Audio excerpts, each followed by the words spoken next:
महाराष्ट्रातील अंशतः अनुदानित ज्यांचे लेखाशीर्ष 3261, 3361, 0511 आणि 3379 आहे आणि सैनिकी शाळा H973 या सगळ्यांच्या विविध प्रश्नासाठी, विविध म्हणजे सगळे, 22-23ला विद्यार्थी संख्या नसल्यामुळे जे टप्प्यापासून वंचित राहिले, टप्पा वाढपासून वंचित राहिले असे शिक्षक, शिक्षकेतर कर्मचारी, पुणे स्तरावर ज्या अपात्र शाळा केल्या, तुकड्या केल्या असे कर्मचारी, अजूनही क्षेत्रीय स्तरावर अपात्र आहेत असे कर्मचारी आणि विविध प्रश्नांसाठी, म्हणजे प्रश्न सांगायला गेलो तर भरपूर आहे, सगळे प्रश्न मनात आहेत.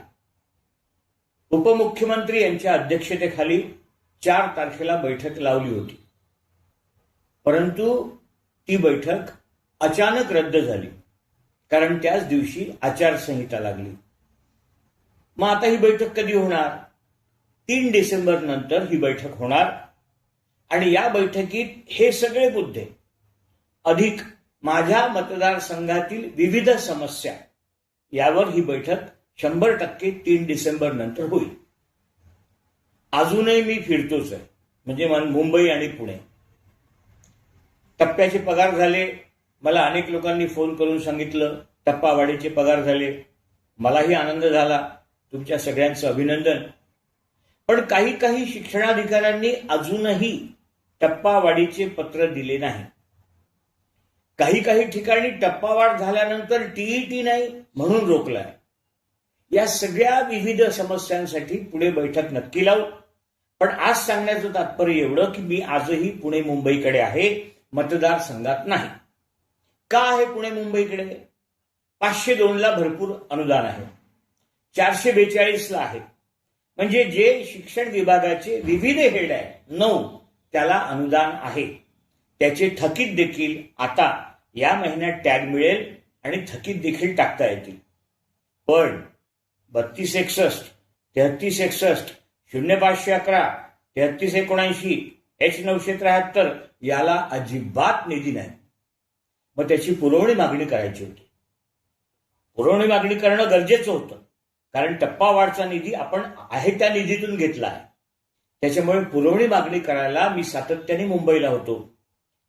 डायरेक्टर ऑफिसकडून मागणी करून घेणं, आयुक्ताकडून ती मुंबईला पाठवणं आणि मुंबईला बसून ती मागणी वित्त विभागाकडे 4 तारखेच्या पूर्वी सादर करणं या कामात होतो.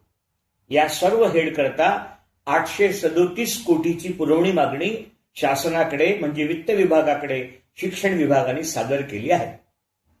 आता ही मागणी सादर करून आलो, पुढे काय? ही मागणी जशीच्या तशी मंजूर करण्याकरता किंवा कमी जास्त थोडी मंजूर करण्याकरता, अधिक कमी नव्हे, या मागणीमध्ये तुमच्या टप्पावाढचा निधी आहे ऑगस्ट पासूनचा, या मागणीमध्ये तुमचा नियमित पगार आहे मार्च पर्यंतचा आणि या मागणीमध्ये तुमचं थकीत वेतन देखील आहे जे आजपर्यंत राहिलं आहे ते सगळं कॅल्क्युलेट करून 837 कोटी रुपये मागितले आहेत. मग त्यासाठी मी फिरत होतो. मला मतदारसंघातून कायम फोन येतात, तुम्ही येत नाही का? प्रयत्न करतोय, पण तुम्हीच माझे प्रचारक आहात, तुम्हीच उभे आहात, तुम्हीच श्रीकांत देशपांडे आहात, त्या दृष्टीने तुम्ही प्रचार करा, मला तुमचं काम करू द्या. मी काम सांभाळून फिरण्याचा प्रयत्न निश्चित करतो. तुर्तास एवढेच, तुम्ही फक्त पाठीवर हात ठेवून लढ म्हणा, मी लढतोय. धन्यवाद.